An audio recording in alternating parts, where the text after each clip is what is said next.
Bonjour, je m'appelle Anouk, je suis ingénieure et recruteuse. Connaissez-vous le plus grand défaut des process de recrutement d'ingénieurs et de cadres? C'est pas moi qui le dis, c'est une étude de la PEC. C'est leur longueur. Les process durent 1 mois, voire 2 mois pour certains profils. C'est beaucoup trop long parce que vous prenez énormément de risques. Vous avez un risque évidemment que le candidat signe ailleurs. Vous avez un risque que le candidat lâche le process parce qu'il n'a pas de réponse depuis 2 semaines et qu'il pense que c'est une réponse négative. Vous avez le risque que le candidat il ait tout simplement une mauvaise image de votre entreprise. Comment y pallier? On va utiliser des qualités justement dont les ingénieurs savent faire preuve. L'organisation et la structure d'une activité. Identifier les personnes qui vont devoir décider sur ce recrutement. Ce sont uniquement ces personnes-là qui devront rencontrer le candidat. Il doit y avoir 1, 2, 3, 4 personnes. N'en mettez pas 5 ou 10. Plus vous mettez de personnes, plus la décision sera difficile à obtenir, plus un consensus sera difficile à obtenir. Identifiez les personnes clés qui vont intervenir sur ce process. Maintenant que vous les avez, on va structurer les étapes du process de recrutement. Là, c'est à vous de voir selon votre organisation. Des interviews en présentiel, des interviews en distanciel, des tests. Ça, c'est en fonction de votre activité. Mais définissez quelles interviews et les modalités et surtout si elles sont en même temps, les unes après les autres, s'il y a plusieurs personnes dans un même entretien. Maintenant qu'on a fait ça, on va passer à l'organisation. Vous avez un bon candidat le lundi et vous contactez les fameuses personnes qui sont décisionnaires. Elles vous disent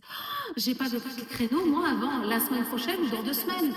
Comment pallier à ça? On anticipe et on organise. Demandez à ces personnes-là de vous bloquer des créneaux qui vont être sur des horaires habituels pour rencontrer des candidats entre midi et 2, en fin de journée. Maintenant que ces créneaux, vous les avez, si vous avez un candidat à y placer sur ces créneaux, tant mieux. Sinon, la personne saura qu'elle est libre et elle pourra utiliser son temps. Bloquez-les à l'avance, anticipez. N'oubliez pas que le process de recrutement, c'est la première expérience que le candidat a avec votre entreprise, ses process et sa culture.